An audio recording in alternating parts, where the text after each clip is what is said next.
what's up, Headspaces? We back. And when I say we back, I'm talking about Phula-Phula. Listen, break it down. Another lyric review breakdown. It's been a minute, and I'm glad we're back with the segment, a very important segment that kind of puts all of us rap lovers in this collective spirit of looking at our favorite lyrics from this rich history of South African rap that we have, and going through our favorite lines together and really dissecting, analyzing, appreciating the poetry, the literacy, and the creativity that it takes to truly be an MC. Now, this verse that I'm going to do, rapper was recently trending because some bullshit list named him as one of South Africa's worst rappers.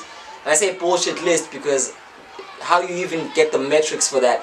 For me, this MC is one of the most fundamental in a way that emphasizes that A word that we always throw around. I'm talking about none other than Zuluboy. Came out blasting through native rhythms, gave us a flavor that was themed around the archaic tribalism of his roots, but really meshed around hip-hop culture. So it was really interesting to see somebody giving us the best of the African dynamic, giving us the diaspora's swag in the hip-hop perspective, and then giving us that kind of homegrown indigenous insight that we admire from MCs who have a great sense of knowledge of self. Now, his first single, if you remember, Hail to the Kings, really made an impact. A really interesting interpretation on the boom bap genre, taking into consideration the Zulu aspect. What it does is that it pulls from the tribal, quote unquote, I hate that, not tribal, but the stylistic percussions that are inspired by ingoma zakwaZulu. It even pulls in Uba Umdletshe, who's a praise poet, and one would even say an MC in his own right, and they basically do a back and forth which emanates and talks about the power of uZulu, particularly in as the tribe, but also I guess uZulu in a broader scope of just being a king in your own right, being able to affirm your own glory and your own power, whatever that means for you.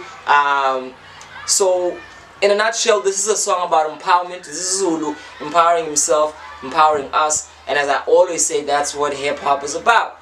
It's remix culture rooted in the psychology of empowerment. So, Hail to the Kings, verse 1. Give praise to the king, the one that lives within. Not of religion, but of tradition. Cause color black still a victim in the powers of your system. Now, I love that because he goes into various threads that talk about the fact that he's not talking kingship in the sense of blood. A king is a king is a king is proven by their ability ultimately to be able to take care of themselves, and with the wisdom of knowing how to uziphatha, knowing how to uphatha abanye abantu.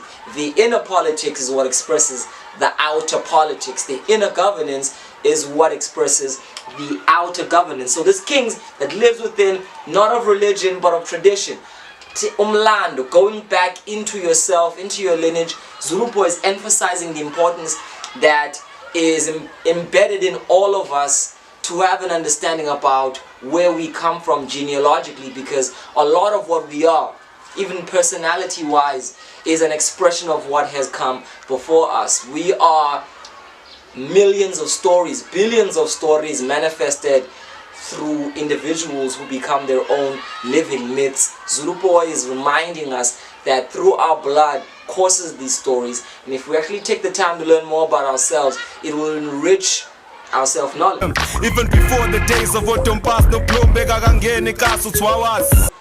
and he emphasizes that even before the imperial colonial Afrikaner rule imposed on the African, this sectarian zoning of moving people from vast lands that they inhabited into these congested spaces called townships, and then further going into that and telling these people that they could only go into certain urban areas at certain times, limiting people's ability to move freely through what was called Udombas. So what I love again about this verse is that it threads from the historical into the present moment. Zuluboy here is really being a historicist. He's telling us, listen, you can never know who you are, what you are, where you are, if you don't understand how everything that you witness around you came into being. The black knot that reigns while celebrating hunger pains. Zulu's been Zulu in Zulu, but the boys in English. If it's all about names, this fact remains. Zulu ya sabe. I love these lines because I love that idea of the black knot that reigns while celebrating hunger pains. If you know anything about how African thought, just in general, tends to permeate itself, this idea of utunga, of knotting, of bringing together things, of entangling time and space, is a crucial part of how we view reality. And blackness in and of itself was something that was imposed on us as a negation. You are black as you are not deserving of the light. And the black consciousness movement was able to take that around and say we are black as space is black, as the utter darkness and void of the universe, which is infinity, which is what echoes God and divinity in and of itself. We are black in that sense. So when Zuluboy goes, the black knot that reigns, it really calls forth a black consciousness, a redefinition of what black means, a reconnection with the past. Again, Hail to the Kings is about empowering yourself by knowing your history and your traditions. And then he goes, Zulu's been Zulu in Zulu, but the boys in English. And again, I always tell rappers, when we talk about authenticity, we're not saying rap in your indigenous native language. We start saying even if you choose to rap in English, which historically comes from Europe but has embedded itself in the cultures of many people, it's how you reference the world around you. It's how you speak of yourself and your community that ultimately determines whether your English is colonial or decolonial. Zuluboy is decolonizing English. He's saying but the boys in English, and he's still Zulu. And so he goes on to say, if it's all about names, the fact remains, uZulu uyasabeka. And uZulu uyasabeka in the fearsome sense, but also you command respect when you understand who you are. You command a level of understanding and wisdom around people because they recognize in you the insight that is rooted in history and is powerful because you represent the ongoing of that tradition.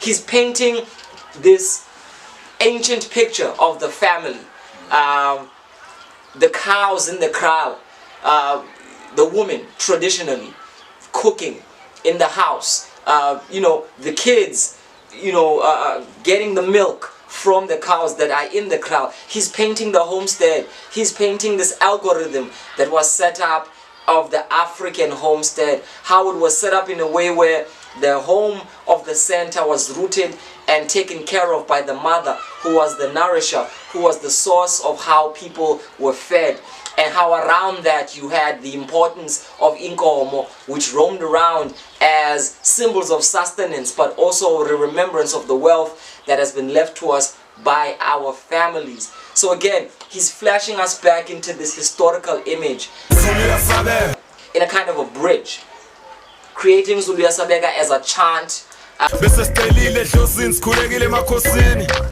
meaning we've already petitioned our ancestors, we've already prayed to our descendants, our predecessors, and we've asked permission that whatever we do must be blessed by them. Very, very important line here. It touches on the spirituality within each and every single individual. Again, I have to go back to that line, not of religion, but of tradition. So when he talks about he is not giving us the idea of prayer in the traditional Christian sense. We speak to what is inside of us. When you, whatever you are doing, wake up in the morning and you Remind yourself of your aspirations, of your dreams, of the things that you want and how you want to get them, of the relationships that you are nurturing, of the mistakes you make and how to rectify them. You are not only talking to yourself and reflecting, but because of the blood that is in you, because of the fact that you are an expression of something before, you are having a conversation with something deeper. So in a spiritual sense, that calling forth and reflecting is a praying, is a petitioning to the ancestors. The importance of knowing your lineage. If you know your totems, if you know the symbolic animals, symbolic circumstances and situations that narrate themselves as stories, short little pivy definitions of where you come from, being able to say, I'm not only uviwe but whatever it is that you have and are able to trace back, that's coding. The same way that we have computers because of a binary system of ones and zeros, we have knowledge because of a binary system of living people whose stories and whose experiences have ultimately led to you. And don't look at it also in the extension of a distant history. Your father, your mother, whatever your circumstance you have with them, whether they lack, whether they are present, it's important to understand how their stories led to who we are. And even their stories in the sense of not being able to be there. I know there's a lot of brothers and sisters without fathers or mothers. But I want you to know that instead of holding that in the negative sense and saying, my parent was not there for me, it's important to open up and have the wisdom to understand that we're all here for the first time. And because we're all here for the first time, we don't always make the kind of decisions that resonate positively on our ancestry. So forgiveness and understanding is a healing process that is part of connecting with ourselves. But before I philosophize and go deeper on this, giving praise to the King, the one that lives within. He echoes this as the chant. Next line. The people have spoken, the hip-hop king is chosen. Now I'm soaking my verbal spears in nature rhythms poison. Pretty straightforward. He's talking like a rapper. He's saying with this verse, with this album at that time, with this steed countenance and energy that I bring as an MC, my people have chosen me. I'm here to govern.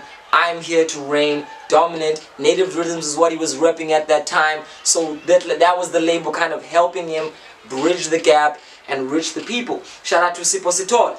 Picking up fans from the Khoisans, picking up a shaga left off with no mercy for the soft, breaking barriers. Again, this is MC talk. This is that, yo, I'm kicking in the door, I'm breaking all ciphers, I've got the skill to prove it, I know who I am, I know my history, and I'm bringing it into the hip-hop circle by telling stories of the past and reinventing them in ways that can be understood in the present in order for them to determine our future. This hip-hop could never be stopped, I'll follow.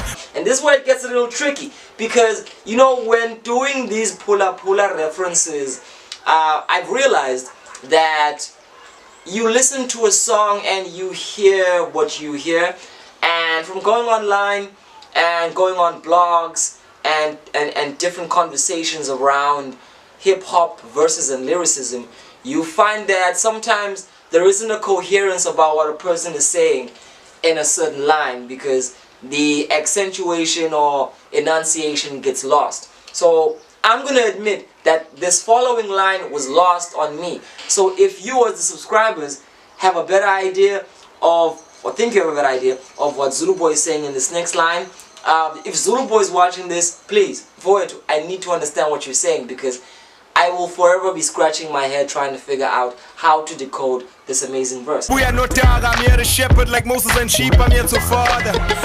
Or at least that's what it sounds like he's saying. It loses me because, number one, Moses never went to Sheba, it was King Solomon. And if, like Moses in Sheba, he's here to father, then it really sounds like he was talking about King Solomon, but might have said Moses, whether to fit it in the verse, or maybe it was an honest mistake. I don't blame him. The Bible isn't that important nowadays, especially if you're African. But what is he really saying? For me, it really sounds like he's saying, I'm here to shepherd like Moses in Sheba, which might have been a mistake, but still worked with the flow. If you hear something different, holla at me, because we're all collectively decoding these verses together. It's SA Hip Hop, folks. Telling secrets of making it further. My Africa hlanganan and haters don't bother. Cause God bless, no one cursed. Was in a hearse for snatching a purse. Cause my life was getting worse till safety came first.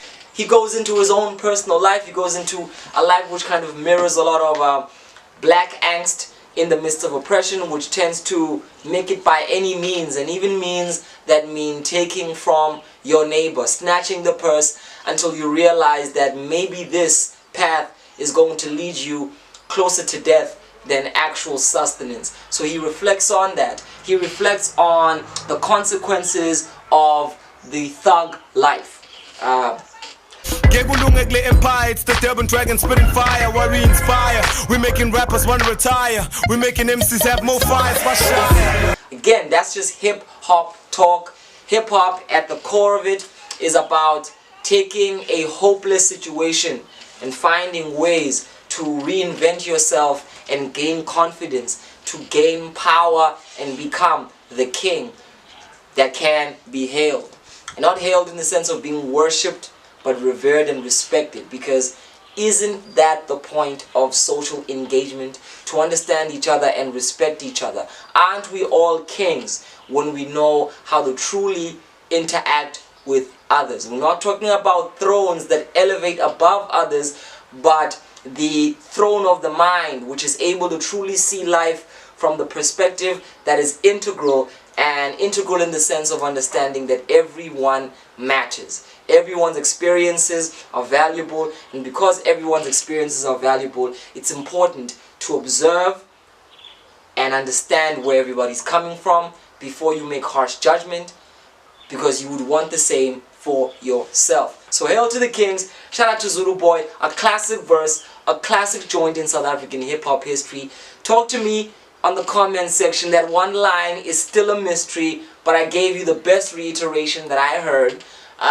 It's been your brother VJ from the Ancient Mother. I missed y'all on this segment. We're gonna come through with more, because at the end of the day there is a lack of archiving of the great literature that has come from the poets in our midst we call And another thing that makes this verse so significant for me is that quite recently we've had the tumultuous fight for the throne happening in KwaZulu, with the politics being, is the throne chosen by blood, or is the throne chosen by hierarchy of royalty, or is the throne chosen by politics of whoever has influence? Now, I want to say, Smagate Misizulu, Inkosi Misizulu, with honor and respect to the Zulu tradition, in this whole turmoil that's been going on, I feel the lesson we can all learn is that when we do not have a sense of understanding and respecting each other, it is only in that where holes to manipulate each other are opened up, as they've opened themselves up in the Zulu royal family. Because regardless of who's born first, whose mother is coming from a royal family, I think when people are truly united and nobody is really trying to lead, but understands that they have to learn how to lead themselves, the organic process of being put in charge comes in a way where even in dispute we can engage and agree on the fact that it is not who has the power that is most important, it's how that power is used. So ultimately, whoever is chosen becomes a vessel for the people, not for themselves. And I know I'm talking in an idealistic sense, but I think if kings and queens, or just kings in general, because if you're female, you're a king too, can understand that ethic, then maybe the blood and drama around kingship will not be shed amongst families, but will only be shed to protect the dignity and the sustainability of the people of the kingdom. Salute.